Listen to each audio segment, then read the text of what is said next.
Hello friends, আজকে একটা short video এসছে পুরো থানের ওপরে।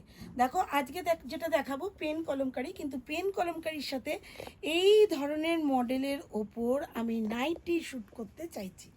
একদম প্রিন্টেড নাইটি। কে কেমনভাবে পেন কলমকারি দিয়ে এটা নাইটি পেতে চাইছো অবশ্যই কিন্তু জানাবে। আজকে যে ভিডিওটা আছে টোটালি হচ্ছে পেন কলমকারির ওপর, তার সাথে এই সিনারিটা দিয়ে আমি একটা অসাধারণ কিছু করতে চলেছি। আচ্ছা, একদম ফিগারের ওপর রয়েছে দুর্ধর্ষ। দেখো আমি একটা একটা করে সরাচ্ছি খুব স্লো মোশনে। তোমরা চুজ করে বলবে যে কে কী ধরনের আইটেম কাটতে চাও, যে যেরকমই ডিজাইন চাইবে। কেউ চাইবে শার্ট, কেউ চাইবে কট সেট, কেউ চাইবে বা একদম হাফ হাফ করো।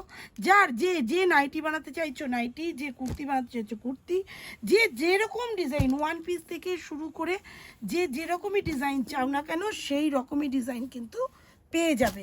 আর তোমাদের পছন্দ অনুযায়ী মালগুলো কাটা হবে, আর সেটার জন্য কিন্তু অপেক্ষা করে থাকবো। কমেন্টসে একেবারেই নয়, কমেন্টসে জানাবার জরুরি নেই, পুরো হোয়াটসঅ্যাপে চলে আসবে, এসে প্রিন্ট দিয়ে কার সাথে কি ম্যাচিং করতে চাইছো। আর এগুলোর পেছনে যদি এক কালারের বডি চাও, এক কালারের বডি দিয়ে সামনে বাই কালারে চাও, সেটাও কিন্তু হয়ে যাবে। প্রত্যেকটা জিনিসই কিন্তু প্রত্যেকটা কালারই কিন্তু আছে, প্রত্যেকটা কালার অনেক অনেক করে আছে। যে যেটা যে রকমভাবে যা মানে বানাতে চাও সেই রকমভাবেই কিন্তু বানাতে পারবে। কালারগুলো দেখো সেই দেখতে গো, অসাধারণ প্রত্যেকটা কালার, প্রত্যেকটা ডিজাইনও ভীষণ সুন্দর। এই পেন কলমকারি নিয়ে কিন্তু এখন মারপিট চলছে, আর আমাকে অনেক দিন ধরে বলছিল দিদি পেন কলমকারি আনো, তাই পেন কলমকারি নিয়ে চলে এসেছি আর তোমাদের অপেক্ষায় রইলাম। টাটা।